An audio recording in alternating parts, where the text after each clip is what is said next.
الحمد لله رب العالمين والعاقبة للمتقين والصلاة والسلام على رسوله الأمين وعلى آله وصحبه وسلم تسليما كثيرا أما بعد. ہم اللہ تعالیٰ کی توفیق سے اور اس کی خاص عنایت سے ایک عظیم رسالہ جو کہ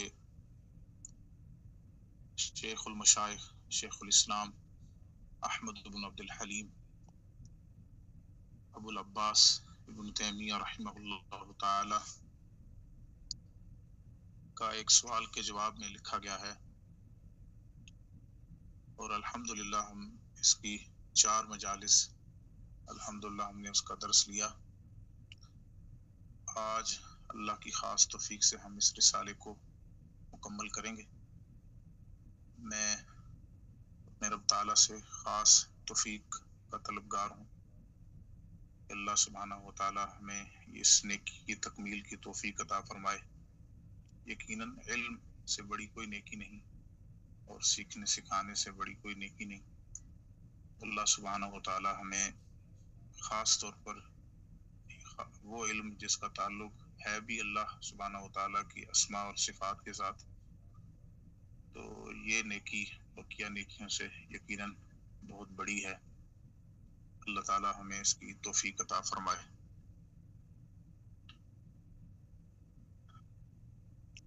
شیخ الاسلام ابن تیمیہ رحمۃ اللہ علیہ اللہ کے علوف اور اللہ کے بلند ہونے اور اللہ کے مخلوق سے جدا ہونے پر یہاں سے جو آج کا ہمارا سبق ہے دلائل شروع کر رہے ہیں. فرماتے ہیں وَقَدْ قَالَ اللَّهُ تَعَالَى إِلَيْهِ يَصْعَدُ الْكَلِمُ الطَّيِّبُ وَالْعَمَلُ الصَّالِحُ يَرْفَعُهُ، اسی کی طرف پاکیزہ کلمات چڑھتے ہیں اور نیک عمل بھی وہ اپنی ہی طرف یعنی اٹھاتا ہے، اور نیک عمل بھی اسی کی جانب اٹھتے ہیں. یقیناً چڑھنا صعود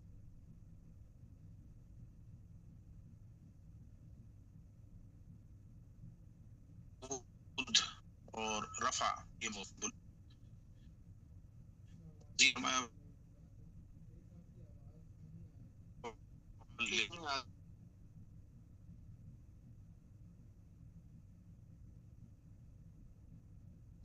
السلام علیکم ورحمۃ اللہ. اب بتائیے گا مجھے. السلام علیکم ورحمۃ اللہ.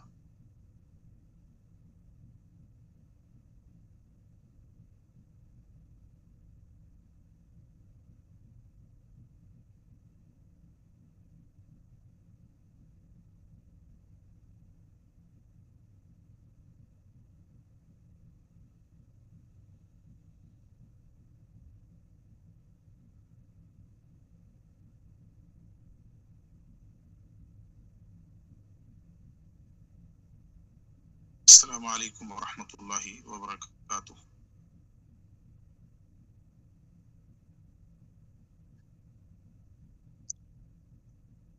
بارک اللہ فیک.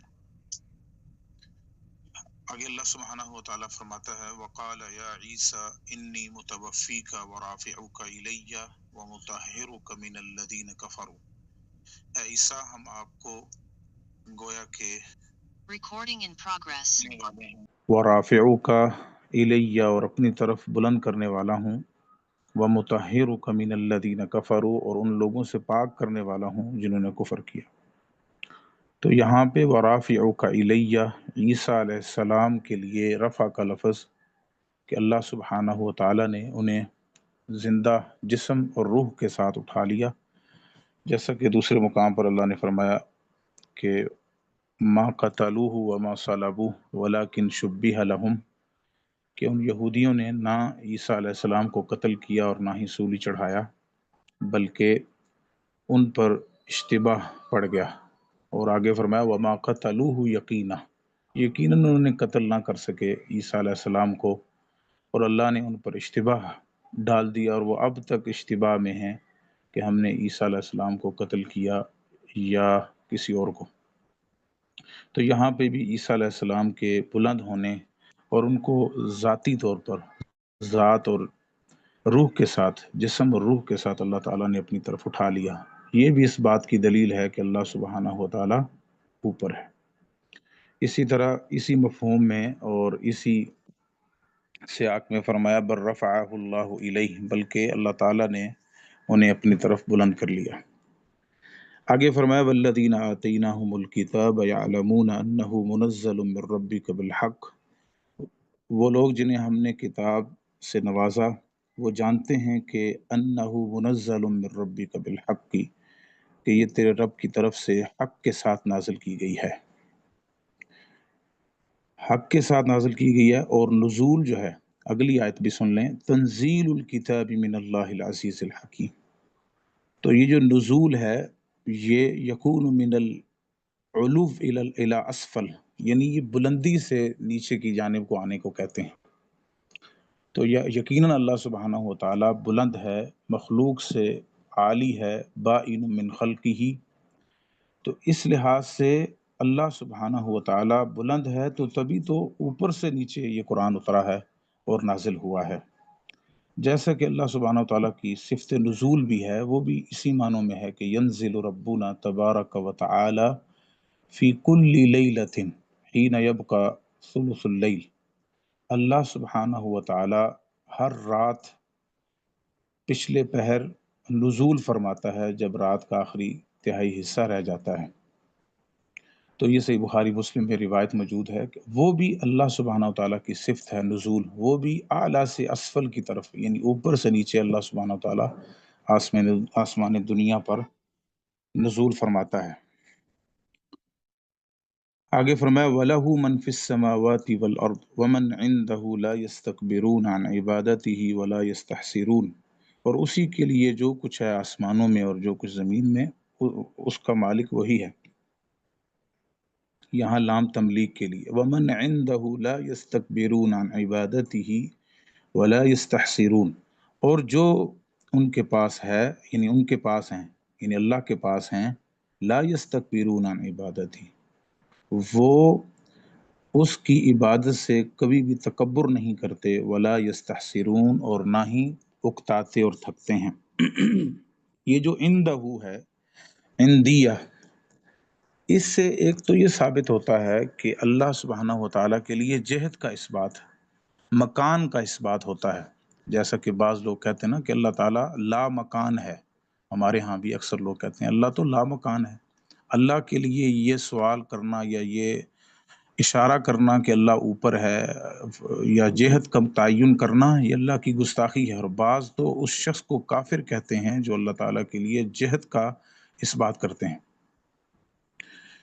تو اس آیت میں واضح طور پر ومن عندہ، اندیہ یعنی مکان، اور اندیہ کا لفظ ثابت ہوتا ہے، گویا کہ اللہ سبحانہ و تعالیٰ کے لیے مکان کا ثبوت ملتا ہے، تبھی تو اس کے پاس جو فرشتے ہیں وہ نہ تکبر کرتے ہیں اس کی عبادت سے اور نہ ہی اکتاتے اور تھکتے ہیں۔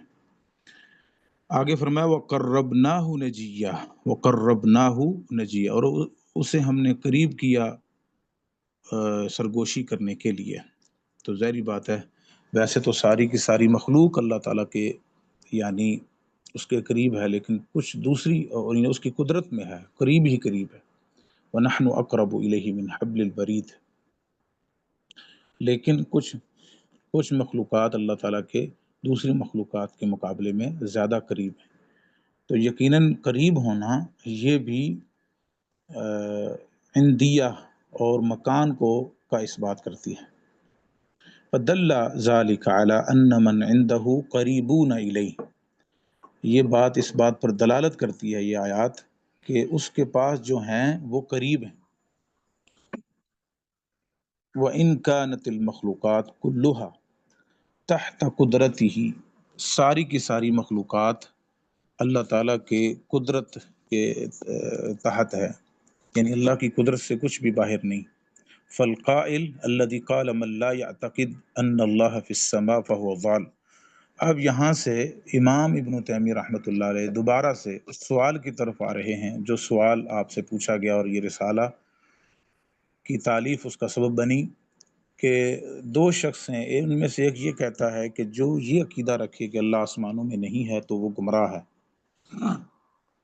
تو اس کا جواب دیتے ہیں کہ اگر تو اس کا ارادہ یہ ہے یا اس کی مراد یہ ہے، ان اراد بذلک من لا یعتقد ان اللہ فی جوف السماء بحیث تحصره وتحیط به فقد اخطأ، اگر تو اس کا ارادہ یہ ہے یا اس کی مراد یہ ہے کہ جو بندہ یہ عقیدہ نہیں رکھتا کہ اللہ آسمانوں کے اندر ہے اور وہ آسمانوں نے اللہ کو گھیر رکھا ہے نعوذ باللہ، تو اس نے غلطی کی، یہ بات درست نہیں ہے، اس کی یہ مراد درست نہیں ہے۔ وَإِنْ أَرَادَ بِذَلِكَ مَنْ لَا يَعْتَقِدْ مَا جَاءَ بِهِ الْكِتَابُ وَالسُّنَّةُ وَاتَّفَقَ عَلَيْهِ سَلَفُ الْأُمَّةِ وَأَئِمَّتُهَا مِنْ أَنَّ اللَّهَ فَوْقَ سَمَاوَاتِهِ عَلَى عَرْشِهِ بَائِنٌ مِنْ خَلْقِهِ فَقَدْ أَصَابَ، اگر اس کی مراد یہ ہے کہ جو کتاب اللہ اور سنت رسول میں جو آیا ہے اور سلف صالحین جس پر متفق ہیں کہ اللہ سبحانہ و تعالیٰ اپنے عرش پر مستوی ہے، ساتوں آسمانوں کے اوپر اپنی مخلوق سے جدا ہے، تو یقیناً اس کی یہ بات درست ہے کہ وہ شخص گمراہ ہے جو یہ عقیدہ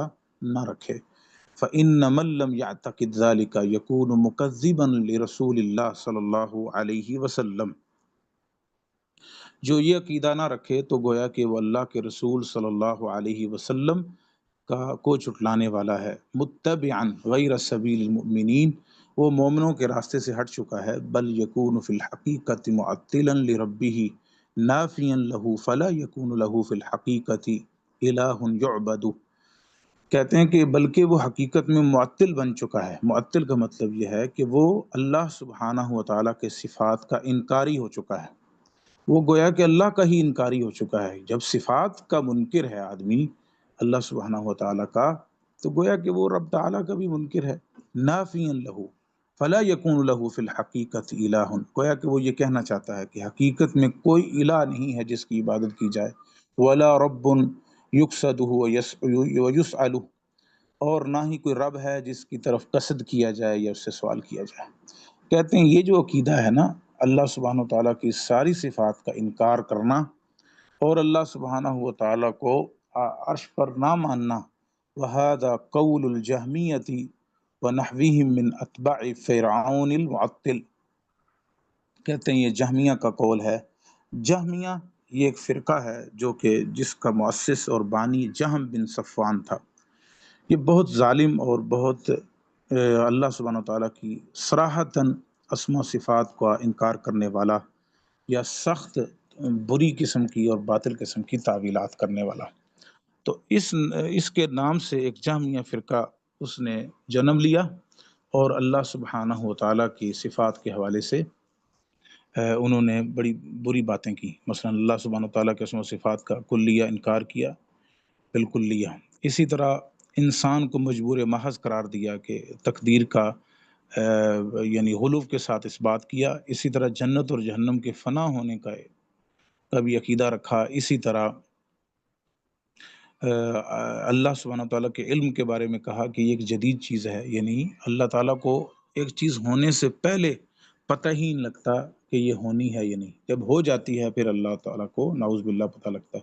روافظ کا بھی یہی عقیدہ ہے جس کو وہ عقیدہ بیدا کے نام سے یاد کرتے ہیں کہ اللہ تعالیٰ کو ایک کام ہونے سے پہلے نہیں، یعنی جو غالی رافضی ہیں ان کا یہ باقاعدہ عقیدہ ہے۔ خیر، وَنَحْوِهِمْ مِنْ أَتْبَاعِ فِرْعَوْنِ الْمُعَطِّلِ، یہ جہمیہ کا اور معطل یعنی جو اللہ تعالیٰ کی صفات کا انکار کرنے والا فرعون تھا، گویا کہ یہ اس کے پیروکار ہیں، اور اس متعلق ہم نے پچھلے درس میں امام ابن ابی العز الحنفی رحمہ اللہ کے قول سے بھی اور خود ابن تیمیہ رحمہ اللہ کے قول سے بھی ذکر کیا۔ واللہ قد فطر العباد عربہم وعجمہم، اللہ تعالیٰ نے اپنے بندوں کو پیدا کیا چاہے وہ عرب ہوں یا عجم، علی انہم اذا دعوا اللہ توجہت قلوبہم الی العلو لا یقصدونہ تحت ارجلہم، جسے بھی اللہ نے پیدا کیا ہے جب وہ اللہ کو پکارتا ہے تو ان کے دل بلندی کی طرف اٹھتے ہیں، یعنی دل ہی دل میں جب انسان اپنے رب کو پکارتا ہے نا تو دل کے خیالات اور دل کا قصد اور دل کی جو طلب ہے وہ اوپر کو جاتی ہے، کیونکہ اس کا دل یہ گواہی دیتا ہے کہ اللہ اوپر ہے۔ لا یقصدونہ تحت ارجلہم، وہ کبھی بھی زمین کی جانب ان کا جو ہے وہ ارادہ نہیں جاتا کہ نعوذ باللہ اللہ تعالیٰ نیچے ہے. ہمیشہ جب بھی کوئی شخص دعا کرتا ہے ہاتھوں کے اٹھائے جانا بھی یہ ظاہر کرتا ہے، اور دل کی جو طلب ہے اور قصد ہے وہ بھی اس کی چیز کا گواہی دیتا ہے کہ اللہ اوپر ہے، اللہ اوپر ہے، اللہ اکبر. یہ فطرت کی دلیل ہے، یہ فطرت کی بہت بڑی دلیل ہے. آگے فطرت پر بات مزید بھی کرتے ہیں. فرمایا وَلِهَذَا قَالَ بَعْضُ الْعَارِفِينَ، کہتے ہیں یہی وجہ ہے کہ بعض عارفین کا مطلب جو اللہ کو پہچاننے والے. ویسے تو یہ صوفیہ کی اصطلاح ہے. صوفی کہتے ہیں عارف باللہ، عارف باللہ یعنی اللہ کو جاننے والا. تو وہ تو اپنا باطل معنی لیتے ہیں کہ جیسے انہوں نے پہچانا ہے کوئی پہچان ہی نہیں سکتا.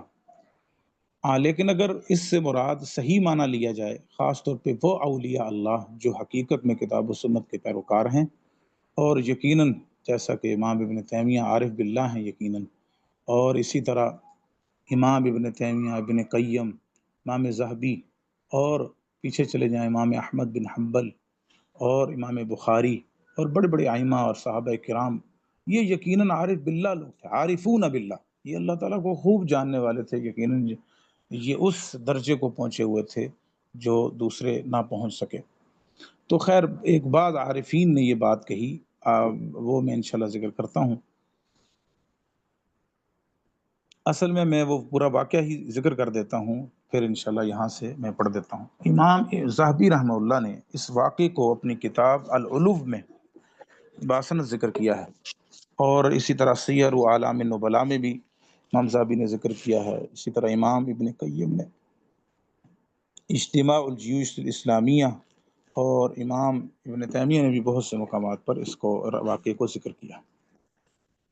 امام ابو منصور ابن الولید الحافظ اپنے رسالہ جو انہوں نے زنجانی کو لکھا، اس میں لکھا کہ مجھے عبد القادر الحافظ نے یہ واقعہ بیان کیا، اور انہیں حافظ ابو العلا نے یہ واقعہ بیان کیا، اور انہیں ابو جعفر ابن ابی علی الحافظ نے، اور انہوں نے یہ واقعہ ابو المعالی الجوینی سے سنا. پیچھے پہلے درس میں ہمارا یہ بات ذکر ہو چکی ہے. ابو المعالی الجوینی جو کہ ایک بہت بڑے فقیہ تھے، اصولی تھے، لیکن اللہ تعالیٰ کے بعض صفات میں جو ہے وہ تعویل کے قائل تھے. تو جب ان سے سوال کیا گیا الرحمن علی العرش استویٰ، کہ رحمان عرش پر مستوی ہے، تو انہوں نے واضح طور پر جواب میں کیا کہا؟ کان اللہ ولا عرش ولا عرشہ، کہا کہ اللہ تو تھا لیکن عرش نہیں تھا، اللہ تو تھا لیکن عرش نہیں تھا. تو ان کے سامنے محمد بن ابی علی الحمزانی، محمد بن ابی علی الحمزانی بیٹھے ہوئے تھے. وہ یعنی ان کو عارف باللہ کہا جاتا ہے، یعنی اللہ سبحانہ وتعالیٰ کو پہچاننے والے. تو یقیناً وہ صحیح پہچانے اللہ تعالیٰ کو. تو انہوں نے ابو المعالی کو جو جوینی تھے، جن کو امام الحرمین کہا جاتا ہے، ان سے سوال کر دیا. اچھا یہ تو بتائیں، چھوڑے عرش کے بارے میں، اور چلیں یہ بات کی باتیں ہوں گی. ایک بندہ، یہ وہ آگے الفاظ میں وہی پڑھتا ہوں جو کتاب میں موجود ہیں، ما قال عارف قط یا اللہ، کوئی بھی اللہ کو پہچاننے والا جب یا اللہ کہتا ہے، آپ بتائیں الا وجد فی قلبہ قبل ان یتحرک لسانہ معنی یطلب العلو لا یلتفت یمنۃ ولا یسریٰ. اللہ اکبر.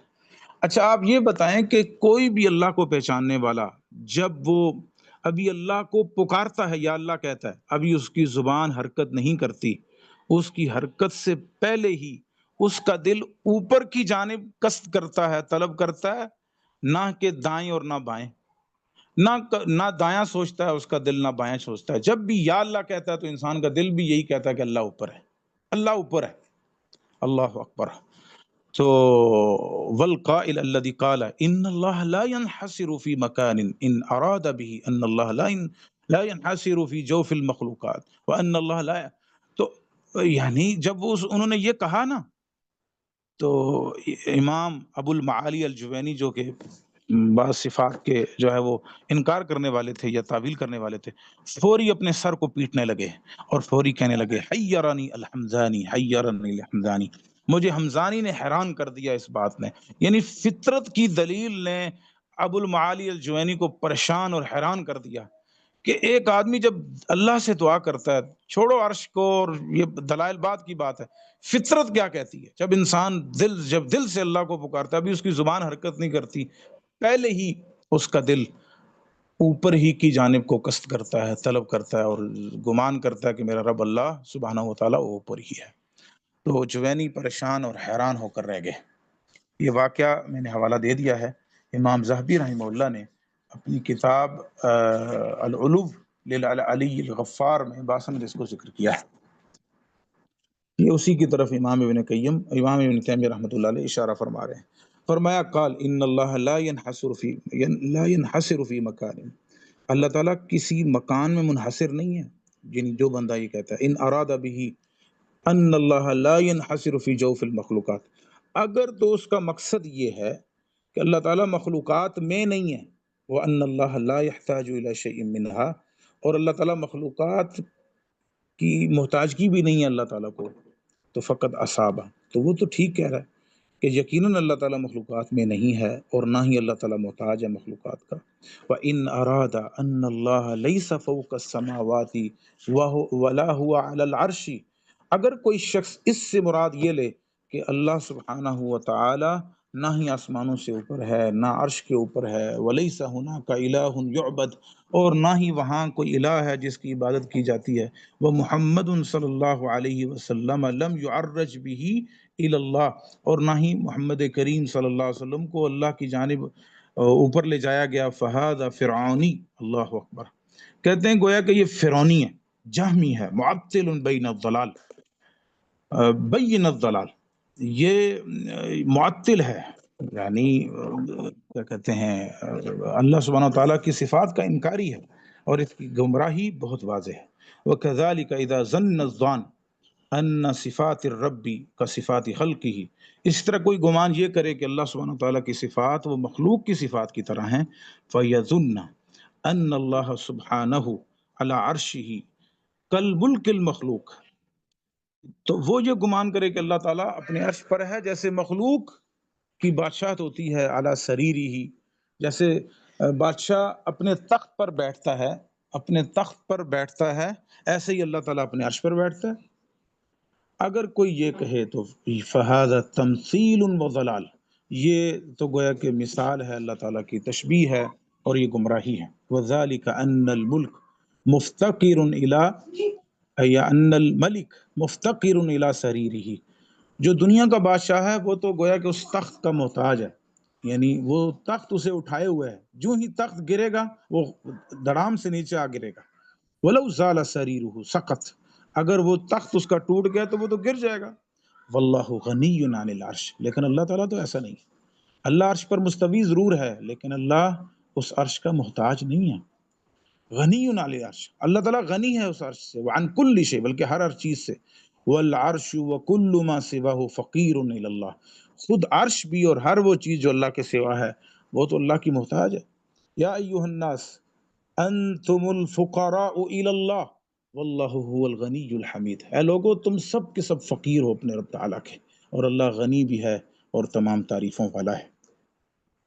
وَهُوَ حامل العرش وحملت العرش، بڑا پیارا کلمہ، کہتے ہیں وہی عرش کو اٹھانے والا ہے، بلکہ جنہوں نے عرش کو اٹھایا ہوا ہے انہیں بھی تھامنے والا اللہ ہے، یعنی جن فرشتوں نے عرش کو تھاما ہوا ہے انہیں بھی سنبھالا دینے والا اور سہارا دینے والا وہ اللہ ہے، اور عرش کو بھی اٹھانے والا اللہ ہے۔ اللہ اکبر۔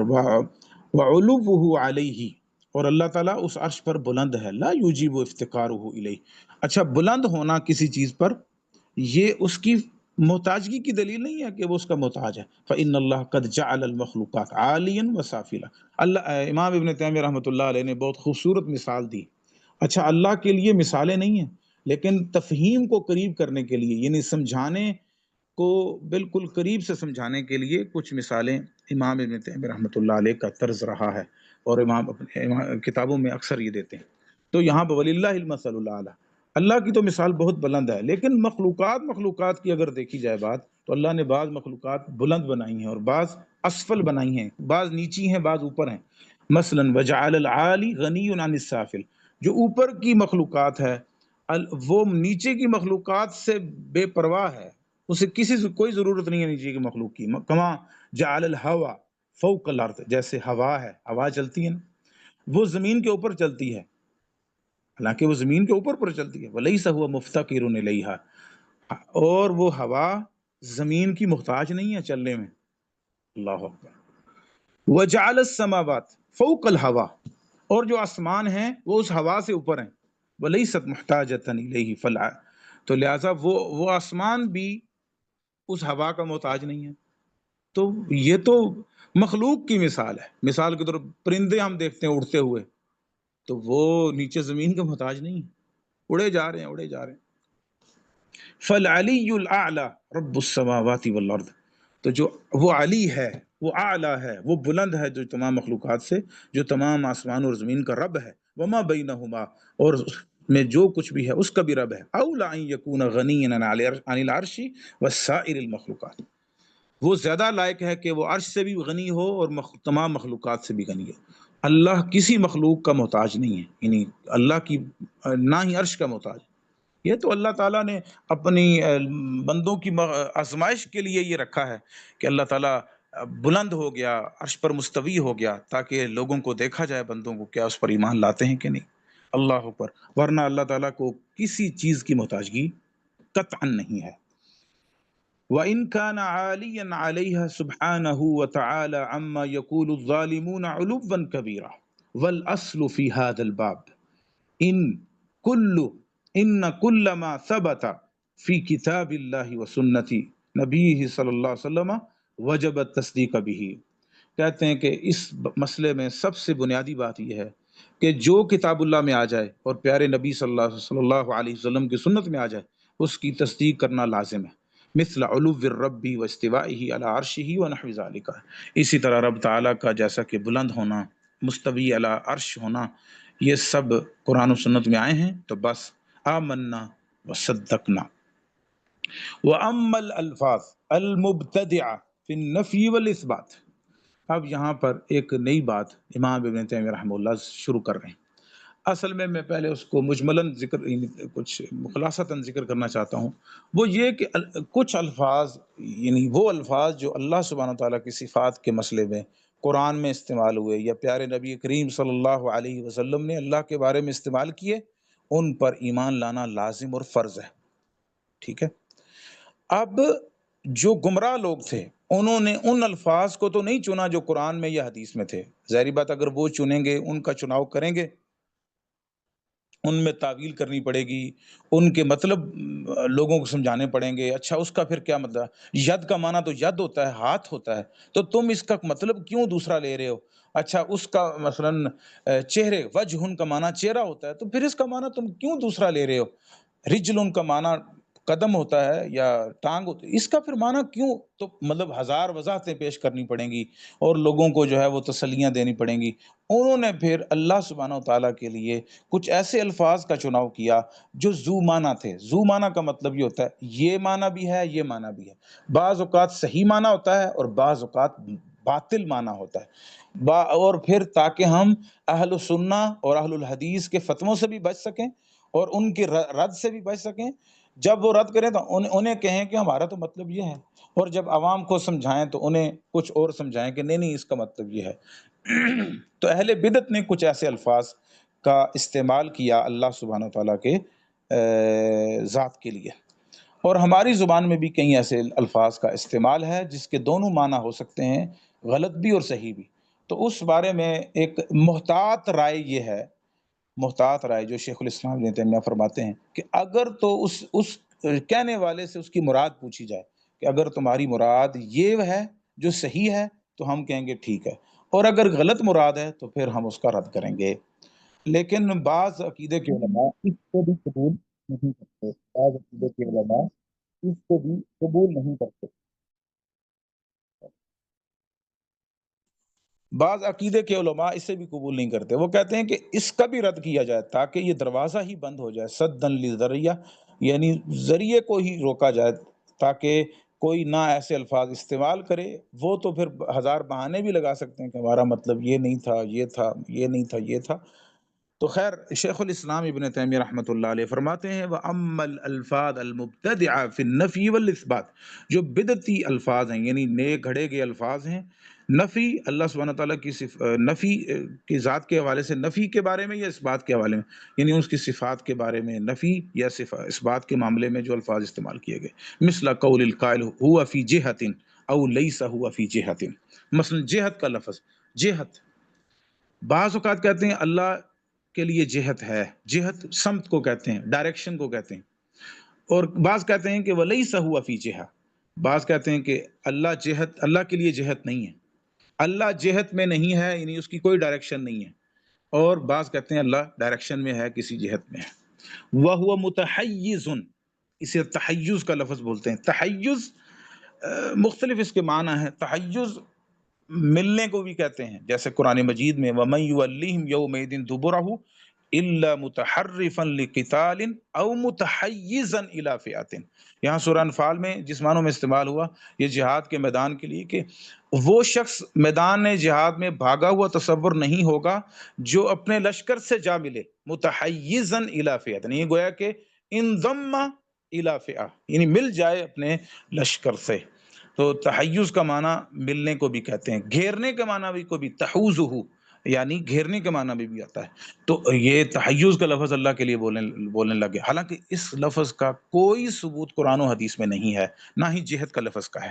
او لیس بمتحیز، یعنی اللہ متحیز ہے یا متحیز نہیں ہے، انشاءاللہ اس کی وضاحت آگے خود شیخ الاسلام ابن تیمیہ کریں گے، آپ انشاءاللہ اس کی وضاحت آگے یعنی خوب سمجھ لیں گے انشاءاللہ۔ وَنَحْوِ ذَلِكَ مِنَ الْأَلْفَاظِ الْمُبْتَدِعَةِ، اسی طرح مختلف الفاظ ہیں جو بدعتی ہیں، الَّتِي تَنَازَعَ فِيهَا النَّاسُ، جس میں خود ہی الفاظ گھڑے اور پھر خود ہی لڑنے لگ گئے کہ اچھا اللہ کے لیے ان کا استعمال درست ہے کہ نہیں۔ وَلَيْسَ مَعَ أَحَدٍ نَصٌّ، حالانکہ کسی ایک کے ساتھ بھی کوئی نص دلیل نہیں ہے، لا عن الرسول صلی اللہ علیہ وسلم ولا عن الصحابۃ والتابعین لهم بإحسان ولا ائمۃ المسلمین، نہ اللہ کے رسول سے کوئی حدیث ہے، نہ کوئی صحابہ یہ لفظ استعمال کرتے رہے، نہ تابعین، نہ ائمہ مسلمین۔ فإن هؤلاء لم يقل أحد منهم إن الله في جهة ولا قال ليس هو في جهة، ان میں سے ایک شخص بھی، یعنی صحابہ، تابعین، تبع تابعین میں سے، ائمہ دین میں سے کسی نے اللہ کے لیے جہت، یعنی یہ نہیں کہا کہ اللہ جہت میں ہے یا اللہ جہت میں نہیں ہے، یہ لفظ استعمال نہیں کیا۔ ولا قال هو متحیز ولا قال لیس بمتحیز، نہ ہی تحیز کا لفظ اللہ کے لیے استعمال کیا۔ ولا قال هو جسم، اسی طرح ایک لفظ جو ہے جو بدعتی لفظ ہے وہ استعمال کیا، وہ کیا؟ یعنی اللہ کے لیے جسم کا لفظ بولنا، کہ اللہ کے لیے جسم کا لفظ بولیں یا نہ بولیں، یا جوہر کا لفظ بولیں کہ نہ بولیں۔ جوہر اور ایک عرض، یہ دو لفظ بولے جاتے ہیں۔ جوہر اس چیز کو کہتے ہیں الذی یقوم بنفسہ، جو خود اپنے آپ پر کھڑی ہو، اسے کسی سہارے کی ضرورت نہ ہو، اور عرض اسے کہتے ہیں جو کسی سہارے کی کھڑی ہو۔ جیسے جوہر جو ہے، اور اس کے مقابلے میں جو ہے وہ عرض جیسے علم، جہل، مرض، یعنی علم ظاہری بات ہے علم خود کچھ بھی نہیں ہے، یہ کسی چیز کے ساتھ جڑتا ہے تو وہ علم بن جاتا ہے۔ اسی طرح جہالت خود کچھ بھی نہیں ہے، وہ کسی سے جڑتی ہے تو جہالت بنتی ہے۔ مرض بھی کسی کے ساتھ جڑتی ہے تو مرض بن جاتی ہے۔ تو یہ لفظ استعمال کیا اللہ سبحانہ تعالیٰ کے لیے جوہر، کہ اللہ جوہر ہے۔ تو حالانکہ ائمہ سلف نے یہ لفظ، نہ جسم کا لفظ استعمال کیا اللہ نے اللہ تعالیٰ کے لیے، نہ جوہر کا، ولا قال لیس بجسم، اور نہ ہی ائمہ سلف نے یہ کہا کہ اللہ کا جسم ہے، اور نہ یہ کہا کہ جسم نہیں ہے، نہ یہ کہا کہ جوہر ہے اللہ، اور نہ یہ کہا کہ وہ جوہر نہیں ہے، یعنی ان الفاظ کی اس بات بھی نہیں کیا اور نہ ہی ان کا مطلب ذکر ہی نہیں کیا اس کو۔ لیکن یہ الفاظ انہوں نے وہ قرآن و سنت کے الفاظ کو چھوڑ کر جو اللہ نے استعمال کیے یا سلف صالحین نے استعمال کیے، اس طرح کے ذو معنی لفظوں کو لے کر اللہ کے لیے نفی اور اس بات کا معاملہ کرنا شروع کر دیا۔ فَهَذِهِ الْأَلْفَاظ لَيْسَتْ مَنْسُوسَةً فِي الْكِتَابِ وَلَا السُّنَّةِ وَلَا الْإِجْمَاعِ، کہتے ہیں کہ یہ الفاظ نہ ہی کتاب اللہ میں ہیں، نہ سنت رسول میں ہیں، نہ اجماع ہیں۔ وَالنَّاطِقُونَ بِهَا قَدْ يُرِيدُونَ مَعْنًى صَحِيحًا، ہاں دیکھیں کتنا انصاف ہے شیخ الاسلام ابن تیمیہ رحمۃ اللہ۔ اور ائمہ سلف میں جو ائمہ اہل حدیث ہیں، ائمہ اہل سنت ہیں، الحمدللہ ان میں اعتدال اور انصاف ضرور ہوتا ہے۔ ہاں کبھی کسی فتنے کو روکنے کے لیے سختی کرنا اور بات ہے، لیکن اعتدال پر رہتے ہوئے الحمدللہ ہر ایک کے ساتھ یہ معاملہ کرتے ہیں۔ فرماتے ہیں وَالنَّاطِقُونَ بِهَا، حالانکہ یہ الفاظ ثابت نہیں ہے سلف سے، لیکن ابن تیمیہ کیا فرماتے ہیں وَالنَّاطِقُونَ بِهَا قَدْ يُرِيدُونَ مَعْنَى صَحِيحًا۔ اچھا یہ الفاظ بولنے والے بعض اوقات صحیح معنی مراد لیتے ہیں، وَقَدْ يُرِيدُونَ مَعْنَى فَاسِدًا، بعض اوقات اس سے غلط معنی لیتے ہیں۔ فمن اراد معنی صحیحا موافقا للکتاب والسنہ، اور اگر اس کا معنی درست ہو جو قرآن و سنت کے مطابق ہے، کان ذلک المعنی مقبولا منہ، اچھا لفظ موافق تو ہو نہیں سکتا ہے کیونکہ لفظ تو آیا ہی نہیں قرآن و سنت میں، یہاں معنی کی بات ہو رہی ہے کہ اگر اس لفظ سے مراد اور معنی قرآن و سنت کے مطابق ہے تو پھر مقبول ہے، درست ہے۔ وَإِنْ أَرَادَ مَعْنَى فَاسِدًا مُخَالِفًا لِلْكِتَابِ وَالسُّنَّةِ كَانَ ذَلِكَ الْمَعْنَى مَرْدُودًا عَلَيْهِ، اگر وہ معنی کتاب و سنت کے خلاف ہے تو پھر وہ اس کا رد کر دیا جائے گا۔ فَإِذَا قَالَ ذَلِكَ الْقَائِلُ إِنَّ اللَّهَ فِي جِهَةٍ قِيلَ لَهُ، اچھا ان میں سے کوئی اگر یہ کہے کہ اللہ تعالیٰ جہت میں ہے، یعنی اللہ کے لیے ڈائریکشن کا لفظ استعمال کرے، تو اسے پوچھا جائے گا ما تريد بذلك، اس کی کیا مراد کیا ہے تمہاری جہت سے؟ اتريد بذلك ان الله في جهة موجودة تحصره وتحيط به مثل ان يكون في جوف السماء، اچھا اس سے پوچھا جائے گا کہ کیا تمہاری مراد اس جہت سے یہ ہے کہ اللہ تعالیٰ آسمانوں کے اندر ہے یا کسی جہت میں ہے اور مخلوقات نے اس کو گھیر رکھا ہے جیسے آسمان نے گھیر رکھا ہے؟ اگر تو یہ مراد ہے، یہ مراد ہے ام تريد بالجہت امرا عدمیا، یا تمہاری جہت سے مراد ایک ایسی چیز کہ اللہ تعالیٰ اس مخلوقات میں نہیں ہے، وہ جدا ہے، وَهُوَ مَا فَوْقَ الْعَالَمِ فَإِنَّهُ لَيْسَ فَوْقَ الْعَالَمِ شَيْءٌ مِّنَ الْمَخْلُوقَاتِ، اللہ تعالیٰ اس تمام جہان سے بلند ہے اور اس تمام جہان سے اوپر مخلوق نہیں ہے، اللہ خود ہے۔ کیا یہ مراد ہے؟ یعنی تم مخلوق کے اندر اللہ کو تصور کرتے ہو یا مخلوق سے جدا بلند اللہ کو تصور کرتے ہو؟ اب اگر وہ یہ کہے فَإِنْ أَرَدْتَ الْجِهَةَ الْوُجُودِيَّةَ جَعَلْتَ اللَّهَ مَحْصُورًا فِي الْمَخْلُوقَاتِ فَهَذَا بَاطِلٌ، اگر تو تمہاری مراد یہ ہے کہ اللہ تعالیٰ مخلوق کے اندر ہے تو یہ باطل بات ہے۔ وَإِنْ أَرَدْتَ الْجِهَةَ الْعَدَمِيَّةَ، اور اگر تیری آپ کی مراد یہ ہے کہ اللہ تعالیٰ اس مخلوق میں تو نہیں ہے اور بلند ہے، وَعَرَدْتَ أَنَّ اللَّهَ وَحْدَهُ فَوْقَ الْمَخْلُوقَاتِ بَائِنًا عَنْهَا فَهَذَا حَقٌّ، کہ اللہ تعالیٰ تمام مخلوقات سے بلند ہے اور وہ اپنی مخلوق سے جدا ہے، تو یہ بات درست ہے۔ وَلَكِنْ لَيْسَ فِي هَذَا أَنَّ شَيْئًا مِّنَ الْمَخْلُوقَاتِ حَصَرَهُ وَلَا أَحَاطَ بِهِ وَلَا عَلَا عَلَيْهِ، لیکن ساتھ ساتھ یہ عقیدہ بھی رکھے کہ کوئی بھی مخلوق اللہ کو گھیرنے والی نہیں ہے اور نہ ہی اللہ سے کوئی مخلوقات بلند ہے، بل هو العالی علیہا، بلکہ اللہ ہی بلند ہے، والمحیط بہا، اور اللہ ہی سب کو گھیرے ہوئے ہے۔ اللہ تعالیٰ فرماتا ہے وما قدر اللہ حق قدرہ والارض جمیعا قبضته یوم القیامت والسماوات مطویات بیمینہ سبحانہ وتعالی عما یشرکون، ان لوگوں نے اللہ کی قدر ویسے نہ کی جیسے قدر کرنے کا حق تھا، اور زمین یہ ساری کی ساری جو ہے وہ اس کے قبضے میں ہوگی قیامت کے دن، اور یہ آسمان وہ لپیٹے ہوئے ہوں گے اس کے دائیں ہاتھ میں، اور وہ پاک ہے اور بلند ہے اس سے جو وہ مشرک اللہ تعالیٰ کے بارے میں بیان کرتے ہیں۔ وقد ثبت فی الصحیح عن النبی صلی اللہ علیہ وسلم ان اللہ یقبض الارض یوم القیامہ، بے شک اللہ کے نبی صلی اللہ علیہ وسلم نے فرمایا کہ اللہ تعالیٰ قیامت کے دن زمین کو قبضے میں لے لے گا، وَيَطْوِي السَّمَاوَاتِ بِيَمِينِهِ، اور آسمانوں کو دائیں ہاتھ میں لپیٹ لے گا، ثُمَّ يَهُزُّهُنَّ، پھر اس کو ہلائے گا۔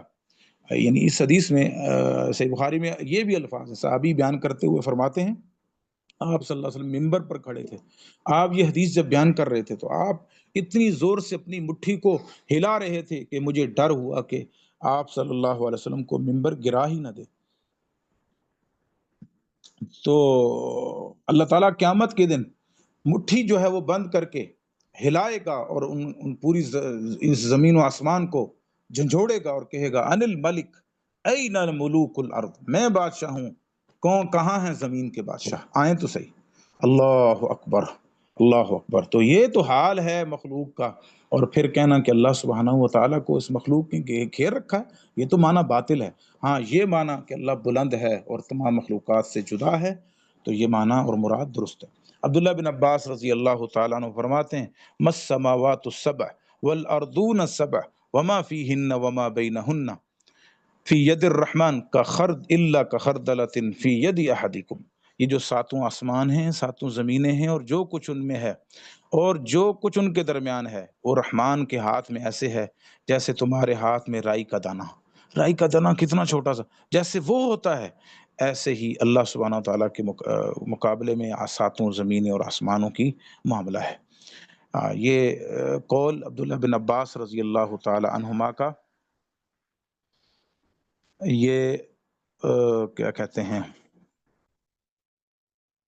تفسیر ابن کثیر، عفواً تفسیر ابن جریر جس کو تفسیر طبری کہا جاتا ہے، اس میں عبداللہ بن عباس سے یہ صحیح سند سے ثابت ہے۔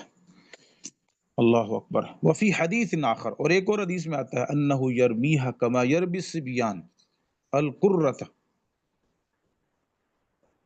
اللہ تعالیٰ ایسے جو ہے وہ اس زمین و آسمان کو پھینکے گا اور اٹھائے گا جیسے چھوٹا بچہ فٹ بال کو اٹھاتا پھرتا ہے اور اس کو گھیرے میں رکھتا ہے، اس طرح سے گویا کہ زمین و آسمان کا معاملہ ہوگا۔ واللہ عالم۔ یہ روایت یا یہ جو الفاظ ہیں یہ تفسیر طبری میں موجود ہیں، اور واللہ عالم تفسیر طبری کے علاوہ کسی حدیث کی کتاب میں یہ الفاظ مروی بہرحال نہیں ہیں۔ جو پیچھے سے بخاری مسلم کی روایت گزر چکی وہ تو آپ کے سامنے ہے، وہ تو ثابت ہے، لیکن یہ الفاظ واللہ عالم صحیح سند سے ثابت نہیں ہیں۔ اسامہ بن زید القرشی اس میں راوی ضعیف ہے، اور بعض علماء نے اس کو منقطع بھی قرار دیا اس روایت کو۔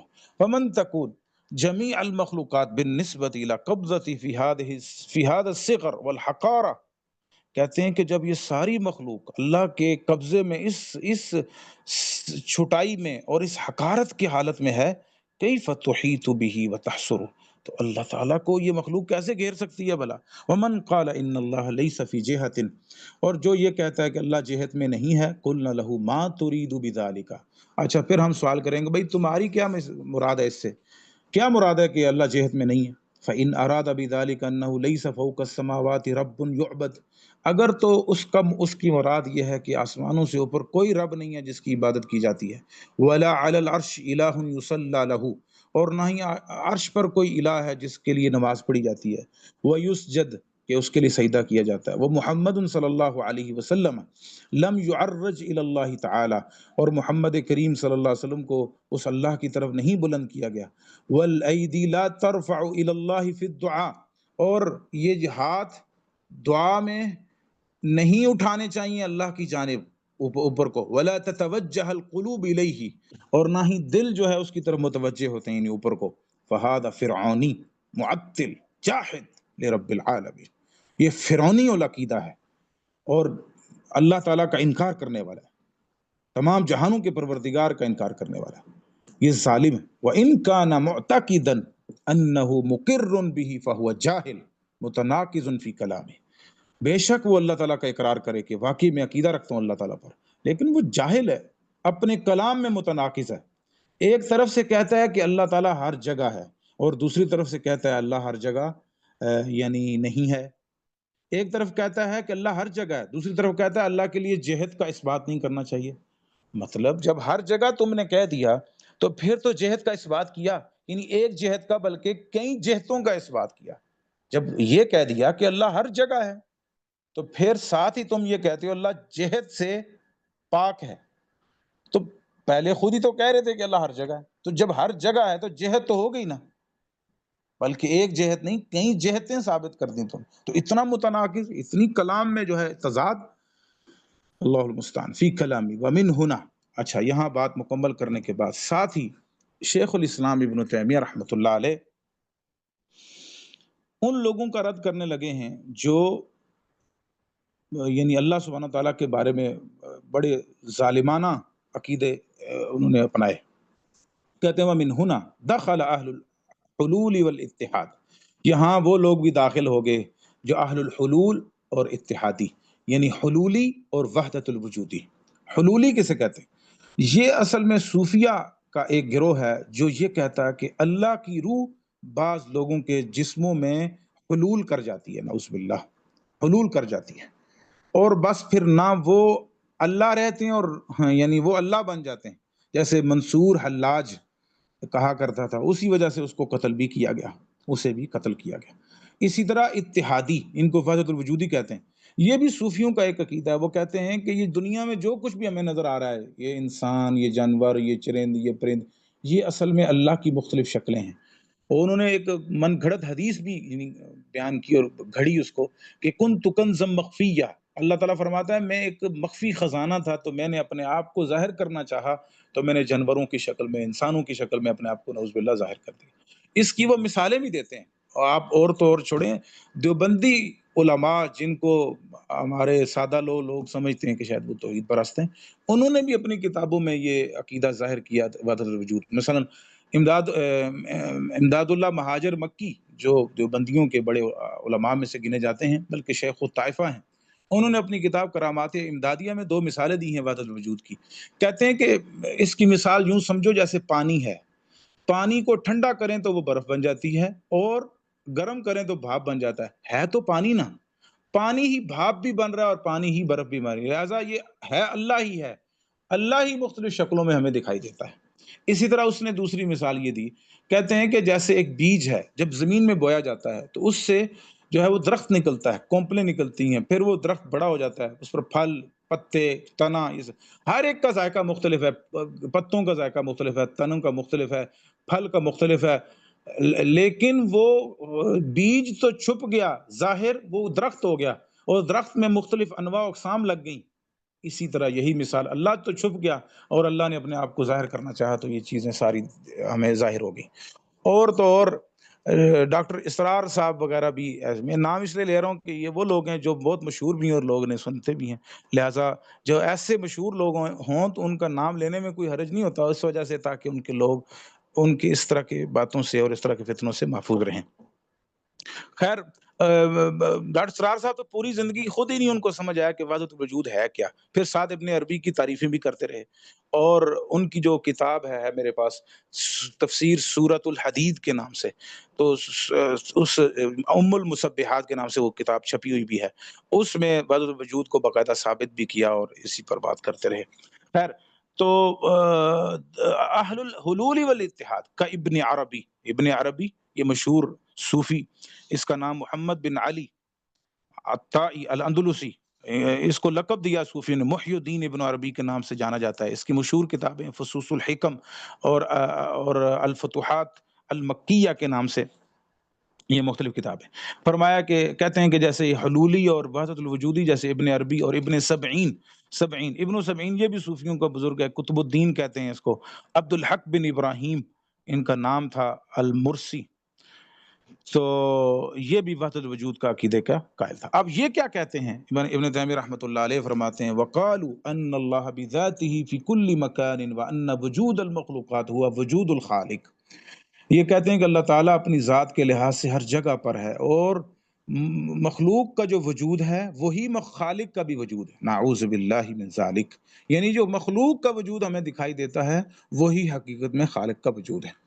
آپ میں سے شاید بعض یہ پریشان ہوں گے کہ ایسا تو کوئی بھی نہیں کہتا، ایسا بہت سے لوگ کہتے ہیں، لیکن دعائیں دیں آپ اہل سنہ کو اور اہل سنہ کے علماء کو کہ جنہوں نے اس عقیدے اور اس طرح کے تمام باطل عقیدوں کو اپنی جان پر کھیل کر اس کا رد کیا اور لوگوں کو حقیقت اور اللہ کی معرفت کی حقیقت تک پہنچنے کا راستہ ہموار کیا۔ اللہ کی قسم، اللہ ان تمام ائمہ دین پر اور ان تمام علماء پر اپنی رحمتوں کا نزول فرمائے جنہوں نے اس عقیدے کو اتنی زوردار اور اتنی قوت کے ساتھ دھکیلا پیچھے ان گمراہیوں کو کہ لوگوں کے سامنے اللہ کی معرفت بالکل کھل کر سامنے آ گئی۔ ابھی تو آپ یعنی اب تو سوشل میڈیا آ گیا ہے، کئی لوگ جو چیزیں کتابوں میں لکھی ہوتی تھیں اب وہ لوگ اپنی زبانوں سے بیان کرتے ہیں، لیکن اللہ تعالیٰ نے ان لوگوں کو ذلیل و خوار کر دیا۔ اب یہ بار تھوڑے عرصے بعد اٹھتے ہیں اور اپنے عقیدے گمراہ کن عقیدے کو پیش کرتے ہیں، لیکن اللہ تعالیٰ نے ان کو دھکیل دیا ہے اور ان کو جو ہے اللہ نے مومن بندوں کے ذریعے سے، اہل حق کے ذریعے سے ان کو دیوار کے ساتھ لگا دیا، الحمدللہ۔ ابھی بھی ضرورت اس امر کی ہے کہ اس عقیدے کو پڑھا جائے، اور خاص طور پہ ردود اور ابن تیمیہ رحمہ اللہ کے کلام کو خاص طور پر پڑھا جائے تاکہ ایسے جو جدید اب فتنے اٹھ رہے ہیں ان کا مقابلہ کیا جا سکے، اور اب یہ بڑے زوردار طریقے سے یہ فتنے دوبارہ سے ایک دفعہ پنپ رہے ہیں۔ وَأَنْ قَالَ مُرَادِي بِقَوْلِي لَيْسَ فِي جِهَةٍ، اور انہ لا تحیط به المخلوقات بل ہوا اچھا کوئی بندہ اگر یہ کہے کہ نہیں میری مراد یہ ہے کہ لیس فی جہت، کا مطلب یہ ہے کہ اللہ جہت میں نہیں ہے، کہ کوئی بھی مخلوق اس کو گھیرے ہوئے نہیں ہے، بل ہوا بائن من عن المخلوقات، اللہ تمام مخلوقات سے بلند ہے، فقد اصاب فی هذا المعنی، تو گویا کہ وہ اس معنی میں درست ہے، صحیح بات کر رہا ہے۔ اگلی بات میں شروع کرنے سے پہلے گزارش کروں گا تمام طلباء، طالبات اور سامعین سے کہ آپ ہمارے ساتھ رہیں، انشاءاللہ کتاب ہم جلدی ہی مکمل کرتے ہیں، کچھ تھوڑا سا وقت مزید آپ کا انشاءاللہ لیا جائے گا، اللہ تعالیٰ آپ کے وقت میں برکات نصیب فرمائے، بارک اللہ فیکم۔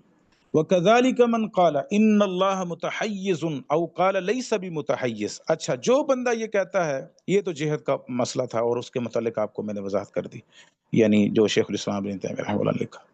اب ہے تحیز کا لفظ اللہ کے لیے، جیسا کہ میں نے اس کا معنی پہلے بیان کر دیا۔ کوئی بندہ کہتا ہے اللہ متحیز ہے، اور کوئی کہتا ہے لیس بمتحیز، وہ متحیز نہیں ہے۔ ان اراد بقولہ متحیز ان المخلوقات تحوز وتحیط به، اگر اس کا مراد یہ ہے کہ اللہ تعالیٰ کو مخلوقات نے گھیر رکھا ہے، تو گویا کہ اس نے غلطی کی، اور اس نے درست نہیں بات کی۔ وَإِنْ أَرَادَ بِهِ إِنَّهُ مُنْحَازٌ عَنِ الْمَخْلُوقَاتِ بَائِنٌ عَنْهَا عَالٍ عَلَيْهَا، کہ اس سے مراد جدا ہونا ہے، الگ ہونا ہے، اور مخلوقات سے جدا ہے اللہ تعالیٰ اور بلند ہے ان پر۔ وَإِنَّهَا لَا تَحْوِيهِ فَقَدْ أَصَابَ، اور وہ مخلوق نے اللہ کو گھیرا ہوا نہیں ہے، تو وہ گویا کہ درست بات کر رہا ہے۔ وَمَنْ قَالَ لَيْسَ بِمُتَحَيِّز، اور جو یہ کہے کہ اللہ متحیز نہیں ہے، ان اراد ان المخلوقات لا تحوزه فقد اصاب، اگر تو اس کا معنی یہ ہے کہ مخلوقات نے اللہ کو گھیر نہیں رکھا، تو گویا کہ اس نے درست کہا۔ وَإِنْ أَرَادَ أَنَّهُ لَيْسَ بِبَائِنٍ عَنْهَا، اور اگر اس سے مراد یہ ہے کہ اللہ تعالیٰ مخلوقات سے جدا نہیں ہے، بل هو لا داخلا فيها ولا خارجا عنها، یہ بھی کہتے ہیں نہ اللہ ان مخلوق میں داخل ہے نہ خارج ہے، مطلب کیا ہے پھر؟ تو یہ بھی غلطی پر ہے۔ اللہ اکبر، آپ اندازہ لگائیں کہ جو بدعتی الفاظ ہیں اس کو انصاف دلانے کے لیے ابن تیمیہ کتنا زور لگا رہے ہیں کہ ہمارے سے کوئی مطلب کسی کے حق میں نا انصافی نہ ہو جائے، بلکہ انصاف کی تقاضا یہ ہے کہ اگر اس کی مراد اچھی ہے، درست ہے، تو چلو ہم یہ کہہ سکتے ہیں کہ چلو معنی اس کا ٹھیک ہے، لیکن پھر بھی یہ بات واضح ہے کہ یہ الفاظ بدعتی الفاظ ہیں، نئے الفاظ ہیں، ان کے ذریعے سے ایک پھر بھی اشکال باقی رہتا ہے اور لوگوں کے لیے واضح معاملہ نہیں ہوتا۔ فرمایا والناس فی ھذا الباب ثلاثۃ اصناف، اس مسئلے میں تین قسم کے لوگ ہیں۔ اہل الحلول والاتحاد، یہ حلولی اور وحدت الوجودی پہلا، واہل النفی والجحود، جو نفی کرنے والے، انکار کرنے والے، یعنی اللہ تعالیٰ کی صفات کا انکار کرنے والے، واہل الایمان والتوحید والسنہ، اور تیسرا جو اہل ایمان ہیں، توحید والے ہیں، سنت والے ہیں، اہل حق ہیں، وہ تیسرے لوگ ہیں۔ فرمایا فاہل الحلول یقولون انہ بذاتہ فی کل مکان، جو حلولی ہیں وہ کیا کہتے ہیں؟ اللہ تعالیٰ ہر جگہ ہے۔ وقد یقولون بالاتحاد والوحدہ، اور بعض اوقات وہ یہ بھی کہتے ہیں کہ یہ ساری دنیا ایک ہی یعنی وجود ہے۔ فیقولون وجود المخلوقات وجود الخالق، یعنی خالق کا وجود مخلوق کا ہی وجود ہے، نعوذ باللہ، کما ہوا مذہب ابن عربی صاحب الفصوص و ابن سبعین و نحوہما۔ وَأَمَّا أَهْلُ النَّفْيِ وَالْجُحُودِ، اور دوسرا قول، یہ دوسرے لوگ جو اللہ تعالیٰ کی صفات کا بالکلیہ انکار کرنے والے ہیں، وہ کیا کہتے ہیں؟ لا هو داخل العالم ولا خارجہ، اللہ نہ داخل ہے اس دنیا میں نہ خارج ہے، ولا مباین لہ، نہ جدا ہے، ولا حال فیہ، نہ اس میں داخل ہے، ولا فوق العالم، اور نہ اس جہان سے اوپر اللہ تعالیٰ ہے، ولا فیہ، اور نہ اس میں داخل ہے، ولا ینزل منہ شیء، نہ اس سے کوئی چیز نیچے اترتی ہے، ولا یصعد الیہ شیء، نہ اس کی طرف کوئی چیز چڑھتی ہے، ولا یتقرب الیہ، نہ ہی اس کے قریب کوئی ہوتا ہے، ولا یدن منہ شیء، ولا یتجلی لشیء، اور نہ ہی اللہ تعالیٰ ظہور فرماتا ہے کسی کے لیے، ولا یراہ احد، اور نہ ہی اللہ کو کوئی دیکھ سکے گا، ونحو ذالک، یہ ساری باتیں ہیں جو اللہ تعالیٰ کی صفات کا بالکلیہ انکار کرتے ہیں، جیسے جہمیہ اور معتزلہ، معطلہ وغیرہ۔ وَهَذَا قَوْلُ مُتَكَلِّمَةِ الْجَهْمِيَّةِ الْمُعَطِّلَةِ، یہ معطلہ کا قول ہے، كَمَا أَنَّ الْأَوَّلُ قَوْلُ عُبَّادِ الْجَهْمِيَّہ، جو پہلے لوگ ہیں نا کہ نہ اللہ داخل ہے نہ خارج ہے، یہ عباد جہمیہ، جو صوفی ٹائپ جہمی قسم کے ظالم، وہ یہ بات کہتے ہیں۔ فَمُتَكَلِّمَةُ الْجَهْمِيَّہ لا يعبدون شيئا، اور جو کلامی جہمی ہیں وہ گویا کہ یعنی جب اللہ کا انکار ہی انہوں نے کر دیا، اللہ کی ہر صفت کا انکار کر دیا، تو پھر وہ پوجا کس کی کر رہے ہیں؟ اللہ کی تو نہیں کر رہے نا۔ پھر اس کا مطلب ہے انہی لوگوں کے بارے میں کہا جاتا ہے نا کہ یعبدون عدما، الجہمیۃ یعبدون عدما، جہمیہ تو ایسے اللہ کی عبادت کرتے ہیں جو عدم ہے، اس کا وجود ہی نہیں ہے، نعوذ باللہ۔ جب صفات ہی نہیں ہے، اللہ کا انکار ہی کر دیا بالکل، تو پھر ایسے ہی جیسے لا یعبدون شیئا، وہ کسی چیز کی بات نہیں کرتے۔ وہ متعبدۃ الجہمیہ یعبدون کل شیء، لیکن جو جہمی متعبد ہیں، یعنی جو عبادت کرنے والے ہیں، وہ ہر چیز میں اللہ مانتے ہیں اور ہر چیز کی عبادت کرتے ہیں۔ وَكِلَاهُمْ مَرْجَعُهُ إِلَى التَّعْطِيلِ وَالْجُحُودِ الَّذِي هُوَ قَوْلُ فِرْعَوْنَ، ان دونوں کی بنیاد اللہ تعالیٰ کی صفات کا انکار ہے، جو کہ فرعون کا قول ہے۔ وَقَدْ عُلِمْ ان اللہ سبحانہ وتعالی کان قبل ان یخلق السماوات والارض، بہت بہترین رد کیا ابن تیمیہ رحمہ اللہ نے۔ کہتے ہیں کہ یہ بات تو جانی پہچانی ہے کہ اللہ تعالیٰ نے اس آسمانوں اور زمین کو، یعنی اللہ پہلے موجود تھا، پھر اللہ تعالیٰ نے آسمان و زمین کو پیدا کیا، ثم خلقہما فاما یکون دخل فیہما وہذا حلول باطل، اگر تو اللہ تعالیٰ نے آسمان و زمین کو پیدا کرتے ہوئے خود اس میں حلول کیا ہوا تھا، تو یہ تو باطل بات ہے۔ اللہ ہمیشہ سے ہے، اللہ سبحانہ وتعالیٰ تو پہلے سے موجود ہے، ہمیشہ سے ہے، وہ ازل سے ابد تک ہے، پیدا تو اس نے اس زمین و آسمان کو کیا، تو یہ کہنا کہ اس زمین و آسمان میں اللہ داخل تھا، تو یہ تو باطل بات ہے۔ وَإِمَّا أَن يَكُونَ دَخَلَ فِيهِ وَهُوَ أَبْطَلُ وَأَبْطَلُ، اور اگر یہ کہا جائے کہ اللہ سبحانہ وتعالیٰ نے جب ان دونوں کو پیدا کیا تو وہ دونوں داخل ہو گئے اللہ تعالیٰ میں، تو یہ تو اس سے بھی بڑی باطل بات ہے۔ وَإِمَّا يَكُونَ اللَّهَ بَائِنًا عَنْهُمَا لَمْ يَدْخُلْ فِيهِمَا وَلَمْ يَدْخُلَا فِيهِ، اللہ سبحانہ وتعالیٰ ان دونوں سے جدا ہے اور ان میں داخل نہیں ہے، اور نہ ہی وہ داخل ہیں اللہ تعالیٰ میں۔ وَهَذَا قَوْلُ أَهْلِ الْحَقِّ وَالتَّوْحِيدِ وَالسُّنَّةِ، یہ اہل حق کا قول ہے۔ اللہ اکبر، اللہ اکبر۔ اہل حق کیا کہتے ہیں؟ اللہ سبحانہ وتعالیٰ اپنی مخلوق سے جدا ہے، ان آسمان و زمین سے بھی جدا ہے، اور نہ ہی یہ آسمان و زمین اللہ سبحانہ وتعالیٰ میں داخل ہیں، یہ اہل حق کا قول ہے۔ وَلِأَهْلِ الْجُحُودِ وَالتَّعْطِيلِ فِي هَذَا الْبَابِ شبہات یعارضون بها کتاب اللہ وسنت رسول اللہ صلی اللہ علیہ وسلم، کہتے ہیں یہ جو لوگ ہیں نا، جو انکار کرنے والے اللہ سبحانہ وتعالیٰ کا اور ان کی صفات کا، یہ بہت سے شبہات پیش کرتے ہیں جو کتاب و سنت کے خلاف ہیں۔ وما اجمع علیہ سلف الامہ وائمتها وما فطر اللہ علیہ عبادہ، کہتے ہیں کہ جس پر سلف امت کا اجماع ہے، ائمہ دین کا اجماع ہے، جس پر اللہ نے اپنے بندوں کو پیدا کیا، وما دلت علیہ الدلائل العقلیہ الصحیحہ، جس پر عقلی اور صحیح دلائل دلالت کرتے ہیں، اس کے مقابلے میں یہ شبہ پیش کرتے ہیں لوگوں کو گمراہ کرنے کے لیے۔ فإن هذه الأدلة كلها متفقة على أن الله سبحانه وتعالى فوق مخلوقاته عال عليها قد فطر الله على ذلك العجائز والأعراب والصبيان في الكتاب۔ اللہ اکبر۔ فرماتے ہیں کہ یہ جتنے بھی دلائل ہیں قرآن و سنت کے، صحابہ کے، سلف صالحین کے، وہ سب اس پر اتفاق کرتے ہیں کہ اللہ سبحانہ وتعالیٰ تمام مخلوق سے جدا ہے، بلند ہے، اور اللہ تعالیٰ نے یہ وہ فطرت کے مطابق وہ عقیدہ ہے جس پر اللہ نے بوڑھیوں کو پیدا کی، یعنی جو گاؤں کی بوڑھیاں ہوتی ہیں نا، جنہیں مطلب زیادہ علم نہیں ہوتا لیکن انہیں پتہ ہے کہ اللہ اوپر ہے، اللہ اوپر ہے۔ اسی طرح اعراب، بدوی لوگ، وہ بھی جانتے ہیں کہ اللہ اوپر ہے۔ والصبیان، اور بچے، فی الکتاب، یہ جو مدرسوں میں چھوٹے چھوٹے بچے پڑھنے والے ہیں، انہیں بھی پتہ ہے کہ اللہ اوپر ہے۔ کما فطرہم علی الاقرار بالخالق تعالی، وقد قال النبی صلی اللہ علیہ وسلم فی الحدیث صحیح بخاری اور مسلم میں حدیث ہے، ابو ہریرہ اس حدیث کے راوی ہیں رضی اللہ تعالی عنہ، فرماتے ہیں کہ کل مولود یولد علی الفطرہ، ہر بچہ جو پیدا ہوتا ہے وہ فطرت پر پیدا ہوتا ہے۔ فَأَبَوَاهُ يُهَوِّدَانِهِ أَوْ يُنَصِّرَانِهِ أَوْ يُمَجِّسَانِهِ، پھر اس کے ماں باپ اس کو یہودی، عیسائی یا مجوسی بنا دیتے ہیں۔ كَمَا تُنْتَجُ الْبَهِيمَةُ بَهِيمَةً جَمْعًا هَلْ تُحِسُّونَ فِيهَا مِنْ جَدْعَةٍ حَتَّى تَكُونُوا أَنْتُمْ تَجْدَعُونَهَا، کہتے ہیں تم نے جیسا ایک جانور جو چوپایا ہے وہ چوپائے کو پیدا کرتا ہے، کبھی دیکھا تم نے کہ چوپائے کو پیدا کرتے ہوئے اس میں کوئی کان کٹا ہوا ہو، کوئی معذور ہو؟ نہیں، جیسے وہ پورا پیدا کرتا ہے ایسے ہی اللہ سبحانہ و تعالیٰ جب کسی بچے کو دنیا میں پیدا کرتا ہے تو وہ فطرت پر پیدا ہوتا ہے، پھر اس کے ماں باپ اس کو اس کا عقیدہ خراب کر دیتے ہیں۔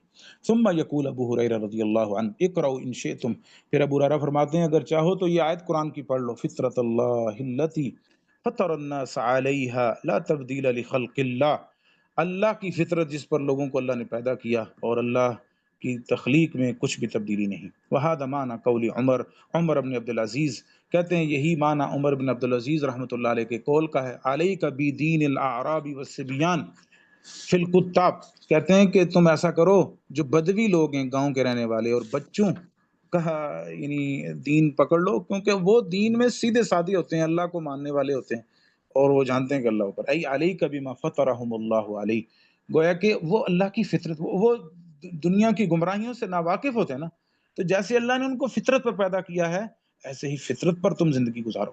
فإن اللہ فطر عبادہ علی الحق والرسل صلوات اللہ علیہم بعثوا بتکمیل الفطرہ، اچھا جتنے بھی رسول دنیا میں آئے وہ گویا کہ فطرت کو مکمل کرنے والے تھے، وتقریرها لا بتحویل الفطرۃ وتغییرها، وہ فطرت کو بدلنے والے نہیں تھے بلکہ اس کو برقرار رکھنے والے تھے۔ وَأَمَّا أَعْدَاءُ الرُّسُلِ، اور جو رسولوں کے دشمن ہیں جیسے جہمی فرعونی یہ ظالم، فَيُرِيدُونَ أَن يُغَيِّرُوا فِطْرَةَ اللَّهِ وَدِينَ اللَّهِ، ان کا ارادہ یہ ہے کہ اللہ کی فطرت کو بدل دیں، لوگوں کو شبہات، وَيُورِدُونَ عَلَى النَّاسِ شُبُهَاتٍ بِكَلِمَاتٍ مُتَشَابِهَاتٍ، کیا کرتے ہیں شبہات وارد کرتے ہیں، ایسے کلمات کے متشابہ، لا يفهم كثير من الناس مقصودهم بها ولا يحسن ان يجيبهم عنها، اکثر لوگ اس کے معنی اور مقصود کو نہیں سمجھ سکتے اور معنی کو سمجھتے نہیں ہیں اور نہ ہی ان کا جواب دے سکتے ہیں۔ وقت بسط الکلام فی الرد علیہم بغیر هذا الموضع، کہتے ہیں میں اس پر یعنی تفصیلی رد کسی اور جگہ پہ کروں گا۔ فرمایا واصل ضلالہم تکلمہم بکلمات مجملہ، کہتے ہیں ان ظالموں کے گمراہی کی بنیادی جو چیز ہے وہ کیا ہے، مجمل باتیں کرتے ہیں، یعنی ایسے الفاظ استعمال کرتے ہیں جن کا قرآن و سنت میں کوئی وجود ہی نہیں ہوتا، کیونکہ اس کے لیے ان کو گمراہ کرنا آسان ہو جاتا ہے، اس لیے جیسے میں نے بھی مثالیں دی، لا اصل لها فی کتاب اللہ ولا سنت رسولہ صلی اللہ علیہ وسلم ولا قالها احد من ائمۃ المسلمین، کہتے ہیں ایسے الفاظ استعمال کرتے ہیں نہ کتاب اللہ میں نہ سنت رسول میں نہ ائمہ مسلمین نے ان کو کہا، جیسے کلفظ التحیز والجسم والجہہ ونحو ذلک فمن کان عارفا۔ اچھا امام ابن تیمیہ یہاں پر ایک نصیحت کر رہے ہیں ہم سب کو، وہ کیا کہتے ہیں، فمن کان عارفا، جو بحل شبہاتہم بینہا، کہتے ہیں جو ان شبہات کا جواب اس کو پتہ ہے نا تو وہ تو واضح کرے، بیان بھی کرے، ومن لم یکن عارفا بذالک، اور جو ان شبہات کا جواب نہیں جانتا، فلیعرض، تو اسے چاہیے کہ وہ اعراض کرے، وہ اسی عقیدے پر رہے جو اس کا عقیدہ اہل سنہ کا ہے، صحیح عقیدہ ہے، فطرت پر اس کی جو ہے وہ، ولا يقبل الا ما جاء به الکتاب والسنہ، یعنی وہ اس کو قبول نہ کرے بلکہ وہی قبول کرے جو کتاب و سنت میں آیا ہے، جیسا کہ قرآن فرماتا ہے وَإِذَا رَأَيْتَ الَّذِينَ يَخُوضُونَ فِي آيَاتِنَا فَأَعْرِضْ عَنْهُمْ حَتَّى يَخُوضُوا فِي حَدِيثٍ غَيْرِهِ، جب تو دیکھے کہ ہماری آیتوں میں لوگ جو ہے وہ لڑ جھگڑ اور غور و خوض کر رہے ہیں، یعنی عجیب سا اس کا معنی بیان، تو ان سے اعراض کرو یہاں تک کہ کوئی اور باتیں کرنے لگ جائیں۔ اللہ اکبر، تو یہ نصیحت تو قرآن سے استدلال کر کے ابن تیمیہ نے ہمیں کی۔ ومن تکلم فی اللہ واسمائہ وصفاتہ بما یخالف به الکتاب والسنہ فہو من الخائضین فی، کتاب و سنہ اس آیت کا گویا کہ مصداق ہے، ینسب الی ینسب ما لم یقولوہ، جو ائمہ مسلمین کی طرف ایسی باتیں ما لم یقولوہ، فین ابن حنبل و ابی حنیفہ الباطلہ ما لم یقولون تبعہم هذا الذی نقولہ، اعتقاد الامام الفلانی فاذا طولبوا بالنقل الصحیح عن الائمة تبین کذبہم فی ذالک کما تبین کذبہم فیما ینقلونہ عن النبی صلی اللہ علیہ وسلم۔ اچھا جب انہیں کہا جاتا ہے کہ تم فلاں امام کا نام لے رہے ہو، اچھا دلیل دو، اس کی صحیح بات کرو، سند اس کی پیش کرو تم، تو پھر ان کا جھوٹ واضح ہو جاتا ہے، جیسے جب وہ اللہ کے نبی پر جھوٹی حدیثیں گھڑتے ہیں، جب انہیں کہا جاتا ہے اس کی سند پیش کرو، حوالہ دو، تو ان کا جھوٹ جیسے وہاں پکڑا جاتا ہے یہاں بھی پکڑا جاتا ہے۔ وَيُضِيفُونَهُ إِلَى سُنَّتِهِ مِنَ الْبِدْعِ وَالْأَقْوَالِ الْبَاطِلَةِ، ومنهم من اذا طولب بتحقیق نقله يقول هذا القول قاله العقلاء. اچھا جب انہیں کہا جاتا ہے کہ دلیل دو، کس نے یہ بات کہی ہے، تو پھر وہ کہنے لگ جاتے ہیں بزرگوں نے یہ کہا ہے، عقل مندوں کی یہ بات ہے. والامام الفلانی لا يخالف العقلاء، عقل مندوں نے اس کی مخالفت نہیں کی. وَيَكُونُ أُولَٰئِكَ، حالانکہ وہ جن عقل مندوں کی وہ بات کر رہے ہیں وہ تو وہ لوگ ہیں جو کلامی تھے، اور یعنی ایسے لوگ تھے جو قرآن و سنت پر جو ہے وہ باتیں کرنے والے تھے. الذین ذمہم الائمہ، جن کی مذمت کی ہے ائمہ دین نے. فقد قال الشافعی رحمہ اللہ، جیسا کہ امام شافعی رحمہ اللہ فرمایا کرتے تھے، حکمی فی اہل الکلام ان یضربوا بالجرید والنعال ویطاف بہم فی القبائل والعشائر. کہتے ہیں یہ میرا حکم ہے، یہ فیصلہ ہے اہل کلام کے بارے میں.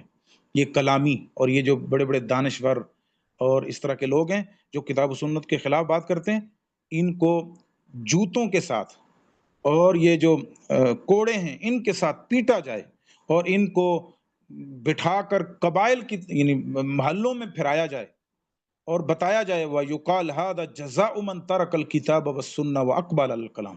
یہ ان لوگوں کی جزا اور سزا ہے جو قرآن و سنت کو چھوڑ کر اور کلام کی طرف متوجہ ہو جاتے ہیں. یعنی کلام باتیں بنانا، بس باتیں بنانا آتی ہیں انہیں قرآن و سنت کے مقابلے میں، اپنی جو ہے فلسفے جھاڑنا آتے ہیں کتاب و سنت کے مقابلے میں. یہ قول امام ابن عبد البر نے الانتقاء میں ذکر کیا ہے. فَإِذَا كَانَ هَذَا حُكْمَهُ فی من اعرض عنہما فکیف حکمہ فی من اعرضہما بغیرہما. یہ تو وہ ہے جس کا حکم یہ ہے کہ جو کتاب و سنت سے اعراض کرے تو اس کی سزا یہ ہے. تو اس کا کیا سزا ہوگی جو کتاب و سنت کا رد کرے، معارضہ کرے کتاب و سنت کے ساتھ. یعنی یہ تو وہ ہے نا کتاب و سنت کو چھوڑ دیا اس نے.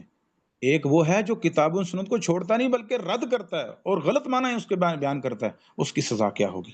وَكَذَلِكَ قَالَ ابو یوسف القاضی، امام ابو یوسف القاضی رحمہ اللہ فرماتے ہیں، من طلب الدین بالکلام، جو دین کو فلسفے اور کلامی اور بس مشگافیوں کے ذریعے سے حاصل کرنا چاہتا ہے، یوں ہو جائے تو پھر یوں ہو جاتا ہے، یوں ہو جائے تو یوں، اور جی پرانے لوگوں کی باتیں، اس طرح کی باتیں قرآن سنت کے واضح دلائل کے مقابلے، تزندہ کا وہ بے دین ہو جاتا ہے. یہ قول امام وقی نے اخبار القضات میں ذکر کیا. وَكَذَلِكَ قَالَ الامام احمد بن حنبل رحمہ اللہ، مرتدى احد بالکلام فافلح، ایسا کم ہی ہوا جو کلام میں پڑ گیا، یعنی فلسفے میں پڑ گیا تو وہ کامیاب ہوا، کامیاب نہیں ہوگا. علماء الکلام زنادقہ، یہ جو فلسفے کے مولوی لوگ ہیں، یعنی فلسفے کے جو ہے وہ یعنی بڑے بڑے پڑھنے پڑھانے والے، وہ زندیق لوگ ہوتے ہیں، وہ قرآن و سنت کے مقابلے میں باتیں کرتے ہیں. امام ابن الجوزی نے مناقب الامام احمد نے اس قول کو ذکر کیا. وَكَثِيرٌ مِّنْ هَؤُلَاءِ قَرَأُوا كُتُبًا مِّن كُتُبِ أَهْلِ الْكَلَامِ فِيهَا شُبُهَاتٌ. اچھا اکثر لوگ ان میں سے کیا ہیں، وہ اہل کلام، یہ فلسفوں کی کتابیں جیسے یونانی فلسفہ اور اس طرح کے ظالموں کی کتابیں پڑھتے ہیں. فِيهَا شُبُهَاتٌ، جس میں شبہات ہوتے ہیں. أَضَلَّتْهُمْ وَلَمْ يَهْتَدُوا لِجَوَابِهِمْ، وہ گمراہ ان کو کر دیتے ہیں اور ان کا جواب ان کو آتا نہیں ہے. جیسے سر سید احمد خان کا آپ نے نام سنا ہوگا، جس نے پاکستان بنانے میں بڑا کردار، تو وہ چلا تھا کہ میں انگریزوں نے کتاب لکھی تھی نبی صلی اللہ علیہ وسلم کی گستاخی مطلب کی تھی، اور ایک کتاب لکھی تھی انگلش میں، اس کا جواب اس نے سوچا چلو میں جواب لکھوں، تو اتنا پڑھا لکھا تو تھا نہیں، تو وہ انگلینڈ چلا گیا، وہاں پڑھتا ہے، آکسفورڈ میں پڑھتا بھی رہا. آخرکار اس نے اس کا جواب لکھا. جب جواب آیا نہیں اس کو، اور پھر وہ اکثر معجزات کا انکار کرتے، یہ بھی ٹھیک نہیں ہے قرآن میں، یہ بھی ٹھیک نہیں ہے، یہ بھی ٹھیک نہیں ہے، حدیث بھی ٹھیک نہیں ہے، فلاں بھی ٹھیک نہیں ہے، اور اپنے ذہن کے مطابق اس نے سمجھ لیا کہ میں نے ان کا جواب دے دیا. تو ایسا ہی ہوتا ہے، بعض لوگ اتنے عالم نہیں ہوتے، لیکن اچھا کئی لوگ ہوتے ہیں نا، جب انہیں منع کیا جائے کہ آپ فلاں بندے کو نہ سنو وہ گمراہ ہے، فلاں کو نہ سنو گمراہ ہے، آگے سے پتہ کیا جواب دیتے ہیں، او جی ہمیں سب پتہ ہے، ہم سنیں گے تو پتہ لگے گا نا کہ کیا غلط کہتا ہے وہ. بھلا اگر تمہیں اتنی صلاحیت اور اتنی ایبلٹی ہو تو پھر بھلا تم ادھر افلاطون نہ ہو، بڑے عالم ہو تم، تو پھر تو ایسا نہیں، بڑے بڑے لوگ جنہیں وہ پھر جاتے ہیں. اس لیے امام حسن بصری رحمہ اللہ کا صحیح سند سے قول ہے طبقات الکبریٰ میں، فرماتے ہیں کہ الفتنۃ اذا اقبلت عرفها كل عالم واذا ادبرت عرفها كل جاہل. جب فتنہ آتا ہے نا تو عالم پہچان جاتا ہے کہ یہ فتنہ ہے، لیکن جاہل خوشیاں منا رہے ہوتے ہیں، اچھل کود رہے ہوتے ہیں کہ یہ کیا بات ہے، لیکن جب وہ بربادی کر کے چلا جاتا ہے پھر جاہل کو بھی سمجھ آ جاتی ہے کہ واقعتاً ٹھیک کہتے تھے علماء. اللہ اکبر. تو لم يهتدوا لجوابهم، ان کے جواب ان کو پتہ نہ لگے، فإنهم يجدون في تلك الكتب ان الله لو كان فوق الخلق للزم التجسم والتحيز والجهة۔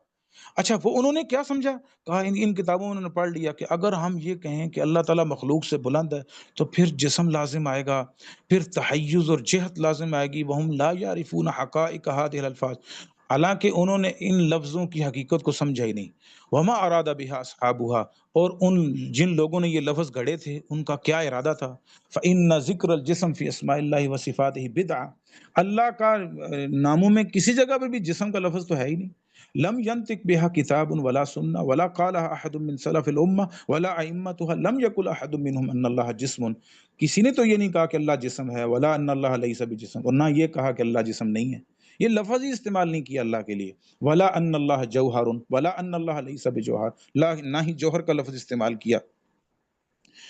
وَلَفْظُ الْجِسْمِ مُجْمَلٌ وَمَعْنَاهُ فِي اللُّغَةِ، اصل جسم کا لفظ ویسی مجمل سا ہے، پتہ نہیں ذو معنی سا ہے، لغت میں بدن کو کہتے ہیں۔ وَمَنْ قَالَ أَنَّ اللَّهَ مِثْلَ بَدَنِ الْإِنسَانِ، اگر کوئی بندہ کہے کہ اللہ تعالیٰ انسان کے بدن کی طرح ہے، فَهُوَ مُفْتَرٍ عَلَى اللَّهِ، تو وہ تو گویا کہ اللہ پر جھوٹ گھڑنے والا ہے۔ بل من قال ان اللہ یماثل شیء من مخلوقات، فهو مفتر علی اللہ، جو اللہ کو مخلوق کے مشابہ قرار دے تو وہ تو اللہ پر جھوٹ باندھ رہا ہے۔ ومن قال ان اللہ لیس بجسم، اور جو کہے کہ اللہ جسم، اللہ کا جسم نہیں ہے، اور اس کا مراد یہ ہو کہ ان اللہ لا یماثل شیء من المخلوقات، اور مراد اس کی یہ ہو کہ اللہ تعالیٰ مخلوقات کی مماثل نہیں ہے، مشابہ نہیں ہے، تو یہ معنی درست ہو سکتا ہے۔ وَإِن كَانَ اللَّفْظُ بِدْعَةً، بے شک یہ لفظ بدعت ہی رہے گا، یہ لفظ ٹھیک نہیں ہے، ہاں معنی مراد کبھی ٹھیک ہو سکتی ہے۔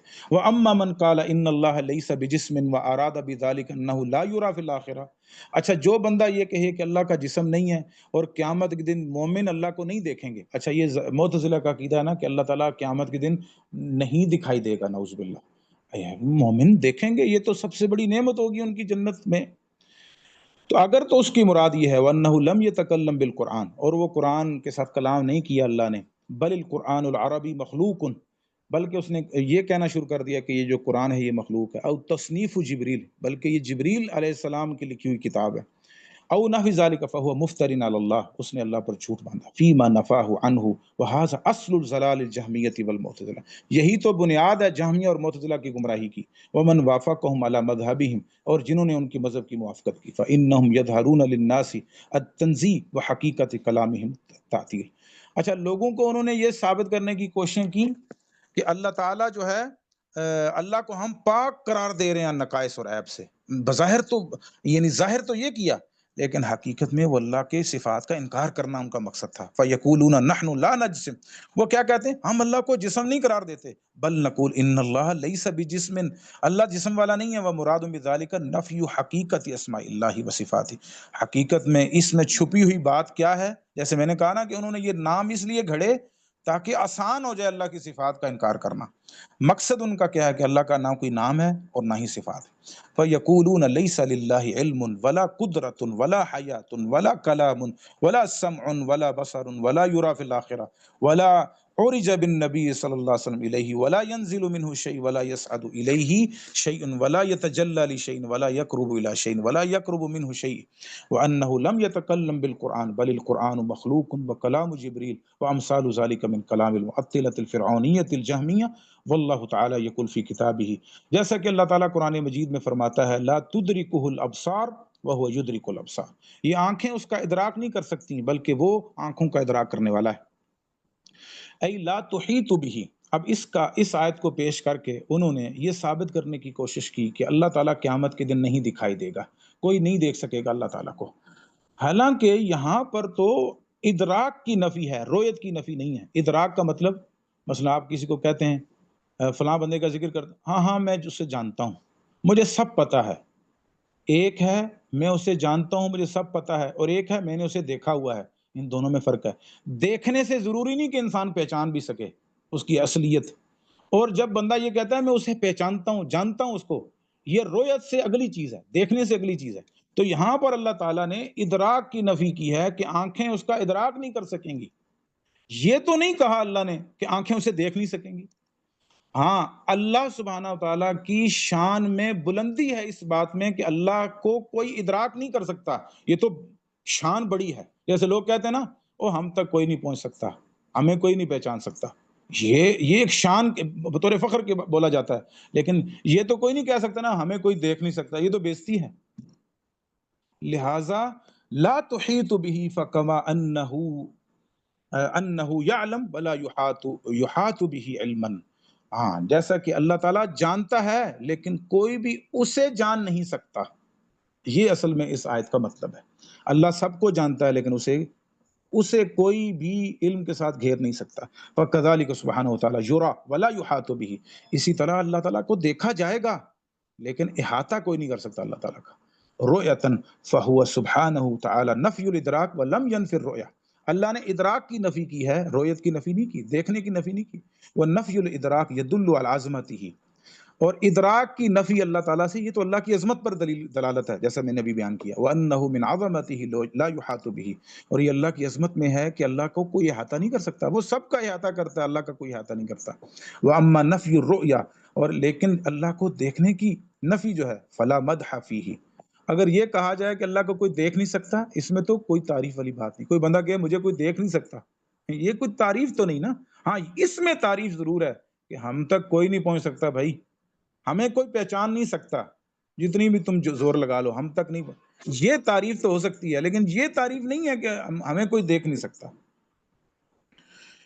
اللہ اکبر.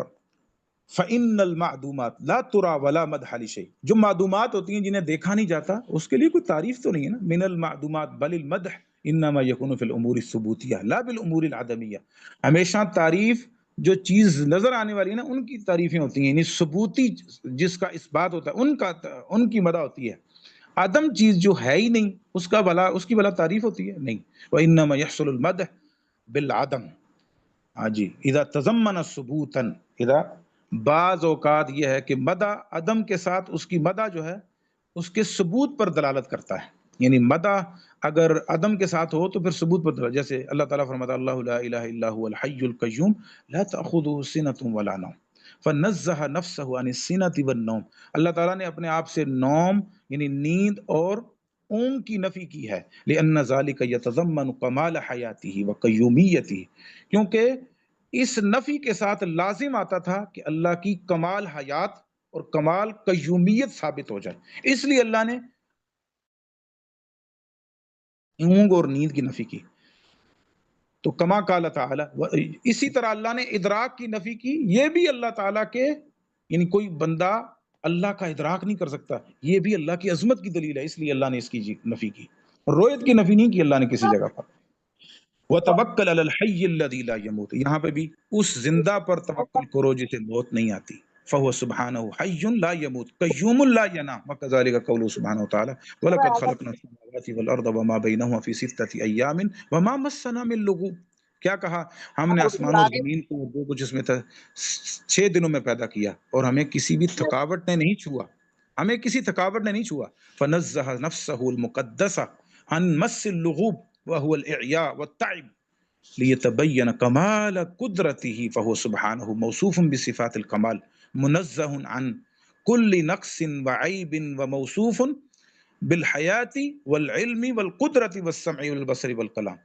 گویا کہ اللہ تعالیٰ نے خود سے تھکاوٹ کی نفی کر کے ثابت کیا کہ اللہ کی کمال قدرت کا اثبات کیا، اور اللہ کمال قدرتوں والا ہے اور ہر عیب اور نقص سے پاک ہے.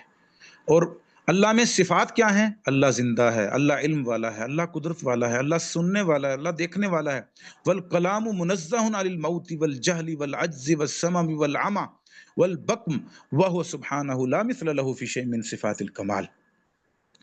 اللہ ہر اس صفت سے پاک ہے جو اللہ کے کو کسی بھی نقص اور عیب کی طرف اللہ کو، اور اللہ ہر اس صفت سے متصف ہے جو اللہ کے صفات کمال کو ثابت کرتے ہیں. فہو منزہ عن کل نقص وعیب قدوس سلام تمتنع علیہ النقائص والعیوب. اللہ قدوس اور سلام ہے، کیونکہ اللہ نقص اور عیب سے پاک ہے. بوجہ من الوجوہ فهو سبحانہ لا مثل به فی شیء من صفات کمالی بل هو الاحد الصمد الذي لم یلد ولم یولد ولم یکن له کفوا احد. ولہذا کان مذہب سلف الامہ، یہی وجہ کہ جو امت کے سلف کا مذہب ہے وہ کیا ہے، وَأَئِمَّتُهَا أَنَّهُمْ يَصِفُونَ اللَّهَ تَعَالَى بِمَا وَصَفَ بِهِ نَفْسَهُ وَبِمَا وَصَفَ بِهِ رَسُولُهُ صلی اللہ علیہ وسلم. اب آخر میں وہ عقیدہ بیان کر رہے ہیں جو صاف ستھرا اور نتھرا ہوا ہے. وہ کیا ہے، دوبارہ سے سن لیں.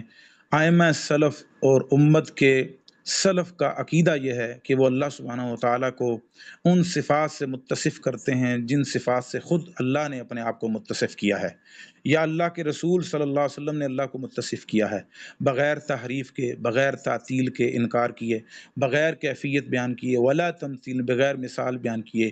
فَيَثْبُتُونَ لَهُ مَا أَثْبَتَهُ لِنَفْسِهِ مِنَ الْأَسْمَاءِ وَالصِّفَاتِ، اور وہ ہر اس صفت کا اثبات کرتے ہیں جس کا اثبات اللہ تعالیٰ نے خود اپنے لیے جو ہے وہ صفات کا اور اسماء کا اثبات کیا ہے. وَيُنَزَّهُونَهُ عَمَّا نَزَّهَ عَنْهُ نَفْسَهُ، اور ہر اس عیب سے اللہ کو پاک قرار دیتے ہیں جس سے اللہ نے خود کو پاک قرار دیا ہے.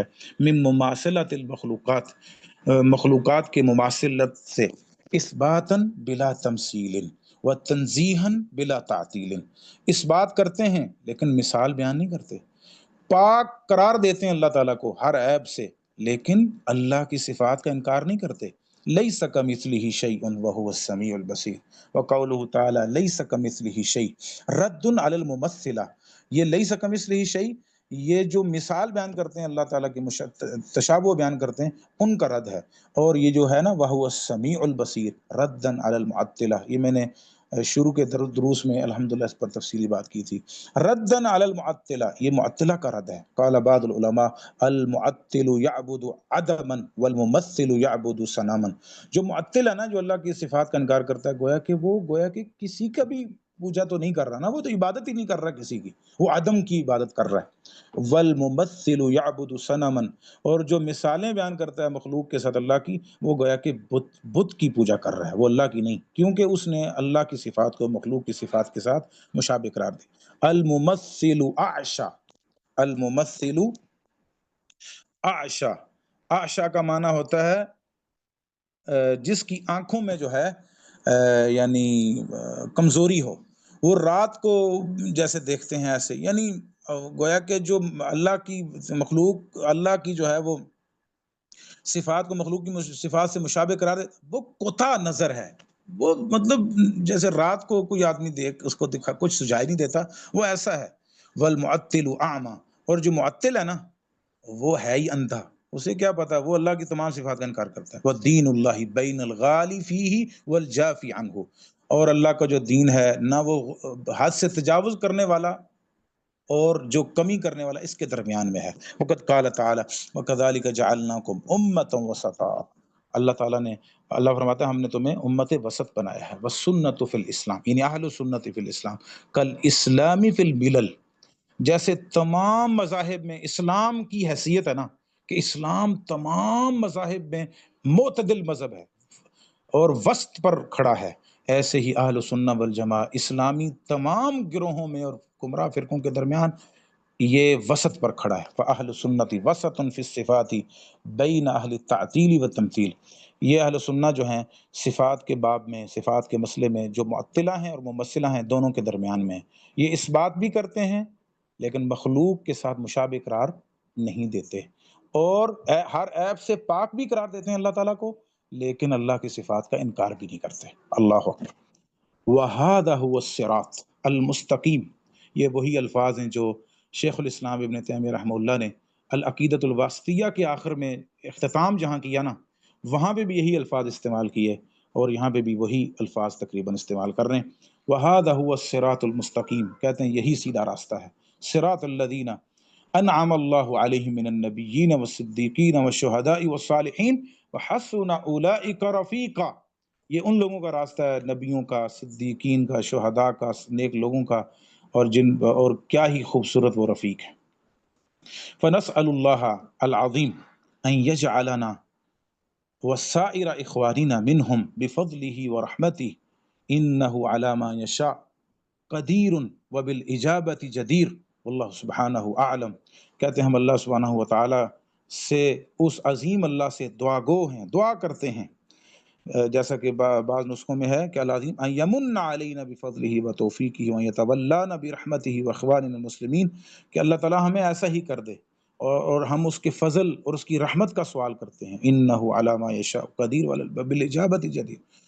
واللہ سبحانہ اعلم۔ سبحان ربک رب العزۃ عما یصفون وسلام علی المرسلین والحمد للہ رب العالمین۔ تم الجواب الفاصل بین الحق والباطل، وصلی اللہ علی نبینا محمد وعلی آلہ وصحبہ وسلم تسلیما کثیرا، وللہ الحمد المنہ۔